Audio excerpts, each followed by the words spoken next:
Hey everybody, welcome back to the Country Living Homestead. Look at this amazing harvest that we had today. Stay tuned, we're going to tell you more.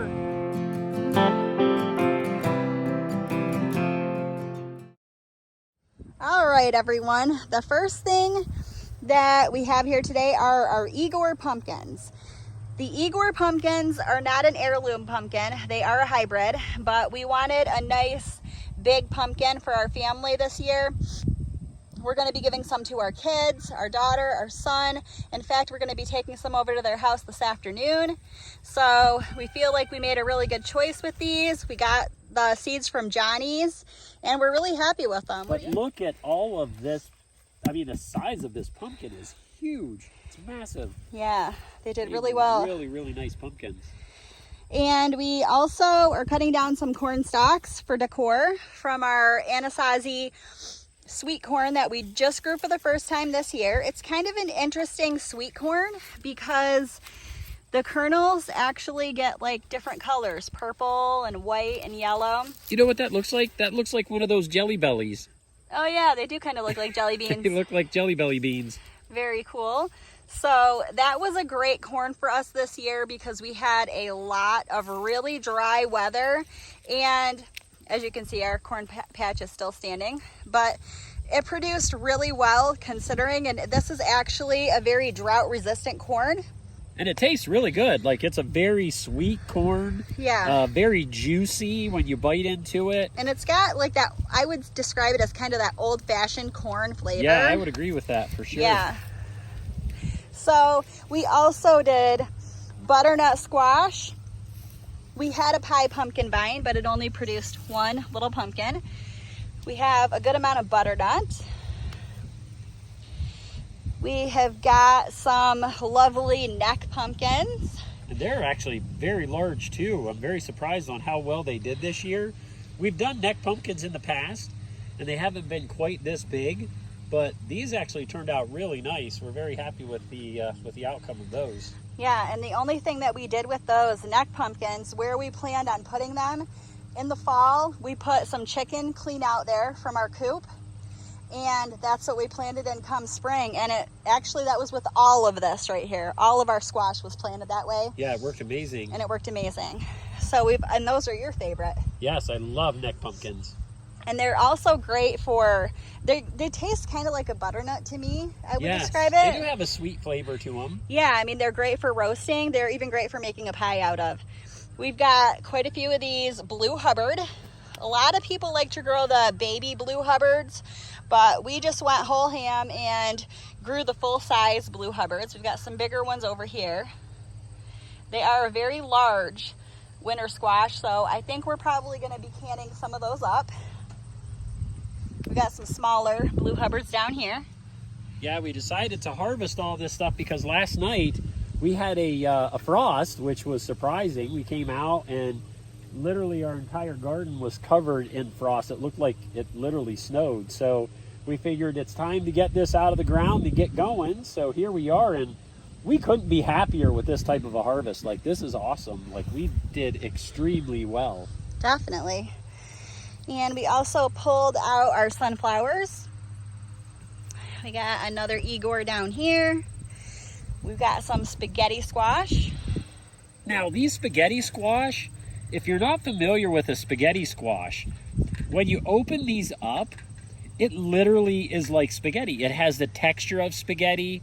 It almost like, it doesn't have a lot of squashy flavor to it, but it's almost just like spaghetti. So, once you roast it. Yeah, once you roast it. And actually, the wifey here, she ended up making an incredible recipe to where it was like spaghetti inside of this, and it was amazing. Maybe we'll have to get a video of that sometime, but this stuff is really cool, and it's very versatile. You can use it for a lot of things. And I agree, it does have a very mild flavor, which if you put like spaghetti sauce on it or like a butter garlic on it, it takes on that flavor. Yes, exactly. So we've got quite a few of those. We didn't grow as many of those because they simply don't store as long. Our longest storing winter squash here is probably going to be our tried and true butternut variety. I'm going to say we've got 10 months to a year out of butternut squash in the past, and that's just storing them at room temperature. The Hubbards also store really well, as do the neck pumpkins, but not quite as long, I find, on the neck pumpkins. And a little trick that we learned is don't ever, if you're storing these types of squash, don't ever cut the stem the whole way off.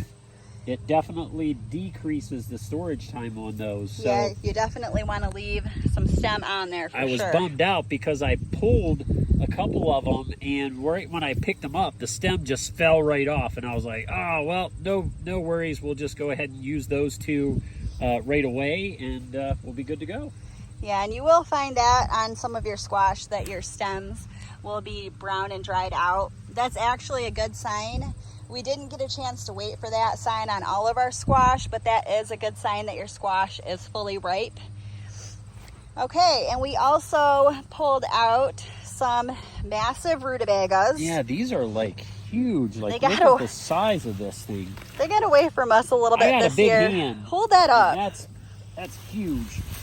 Hold that thing up. Look at the size of that. Yeah, I don't really think that's going to be edible. I think it's going to be too tough, but we'll give it a try. Yeah, if not, the chickens will absolutely love it. Exactly. That'll be great for the chickens. But we've also got a few other rutabagas here. So those came out really well. There's some more hiding. If you are growing your own food, here is a little trick. So with cucumbers, if you allow these cucumbers to grow and just grow and grow and grow, these are more of a pickling cucumber, so they should be nowhere near this size. They should be like that big. But what we do is we allow them to grow extremely large. And once they start growing large like this, they start changing colors. And at that point in time, we can open these up, take the seeds out, and replant them next year. So you never have to replenish your seeds. All you have to do is just let this stay on your vine until it gets large, and cut it in half and pull out all the seeds and just replant them just like that. Yeah, and when they get to that size, then you can be sure that you have mature seed in there. And another important thing to remember with your heirloom seeds, these pickling cucumbers were the only cucumbers that we planted in this garden, so I know the seed will be pure. I plant another variety of cucumber called CO Long, but I planted those completely on the other side of the property in our kitchen garden. So I'm able to save seeds from both of those varieties without fear of the seeds crossing each other, cross-pollinating. So yeah, that's what you want right there if you're gonna save seed from your cucumber. When they start to get really big and change color, that's definitely the best time. And now for our favorite harvest of the day. Onions. We've always had a problem growing onions. They just never worked out for us. They would always be small. And some of these were small too, but some of them were really nice. Some of them were very, very nice. So here, I'll check this out here. So look at the size of some of these. Like, that is an absolutely beautiful onion. Yeah. Beautiful onion. I would say that's like a nice, softball size onion? Yeah, definitely. That's pretty large. So we were extremely blessed when it came to our onion harvest this year. Now, here's a lot of things that you can actually do with an onion. So of course you can use the onion part, but this back here is also edible. So you can actually put that in salads. You can put it in all different types of recipes. Sometimes we dehydrate it and make like an green onion powder. Yeah, and something that's really tasty is the wifey loves to chop some of this up and put it inside of like an omelet or something. Just adds a little bit of additional flavor to it.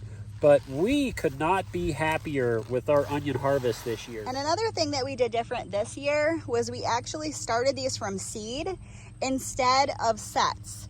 And I think that greatly improved the size of the onion. And in addition to that, since onions don't go to seed in their first year, we did not have any that went to seed. So we're happy about that.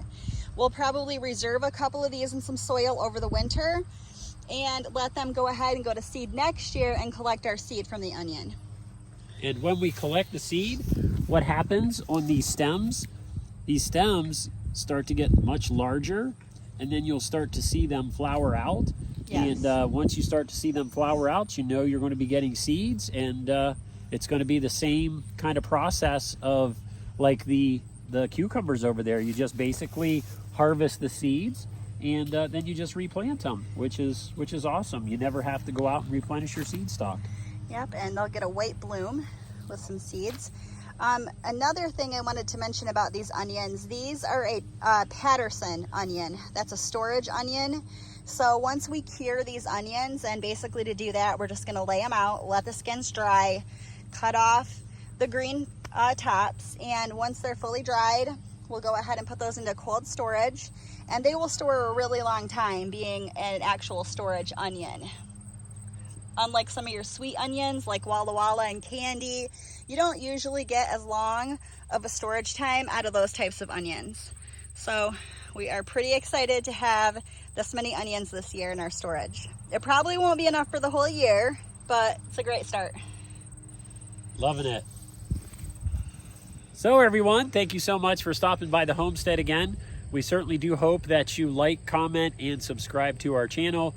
And always make sure that you spend time with family. It's the most important thing.